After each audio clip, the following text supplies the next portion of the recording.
Bon, on y est. La facturation électronique obligatoire, ça arrive en France. C'est un grand changement pour toutes les entreprises, c'est sûr. Mais pas de panique. L'idée ici, c'est justement de décortiquer ce qu'est la facture X et de voir comment s'y préparer simplement et sans se prendre la tête. Forcément, cette réforme soulève plein de questions. Est-ce que ça va être une usine à gaz, une charge de travail en plus? On va répondre à tout ça. Et la réponse, eh bien, elle pourrait bien en surprendre plus d'un par sa simplicité. Allez, on plonge dans le vif du sujet. C'est quoi au juste cette nouvelle facture électronique? Alors voilà, le cœur du réacteur, c'est la facture X. Attention, ce n'est pas juste un simple fichier PDF comme on a l'habitude, c'est un format qu'on appelle hybride. Il faut l'imaginer un peu comme une pièce de monnaie avec deux faces. D'un côté, il y a le PDF classique, celui qu'on peut lire, qu'on peut imprimer, et de l'autre côté, caché à l'intérieur, un fichier de données structuré en langage XML qui est fait pour être lu et traité automatiquement par les ordinateurs.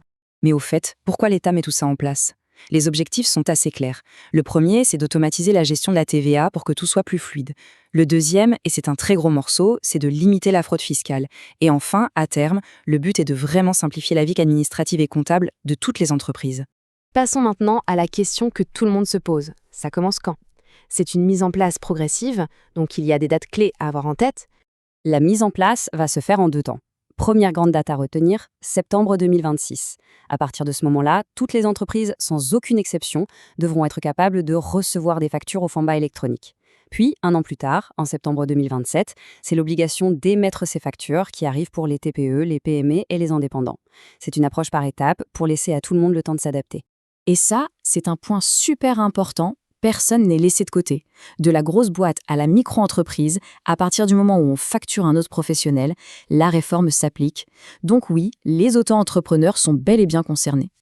Alors, concrètement, dans le quotidien d'un entrepreneur, qu'est-ce qui va vraiment changer? Alors là, attention, c'est le plus gros changement. On peut même dire que c'est la fin d'une époque. Le bon vieil email avec la facture en pièces jointes envoyée directement à son client, eh bien ça, pour les transactions entre professionnels, c'est terminé. Maintenant, la facture va devoir obligatoirement passer par une plateforme certifiée par l'État. Le nouveau circuit, il se fait en 3 étapes toutes simples. 1. On crée sa facture, comme d'habitude, dans son logiciel. 2. Le logiciel s'occupe de l'envoyer automatiquement à la bonne plateforme. Et 3. Le client reçoit la facture sur sa propre plateforme. Tout ça de manière complètement sécurisée et automatisée.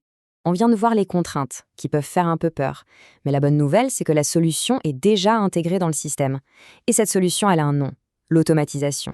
Et c'est ça, le point absolument crucial à retenir. Ce n'est pas à l'entrepreneur de gérer toute cette complexité technique.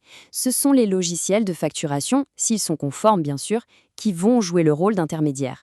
C'est eux qui vont faire le pont entre l'entreprise et les plateformes de l'État. Cette citation, elle est parfaite, elle résume tout.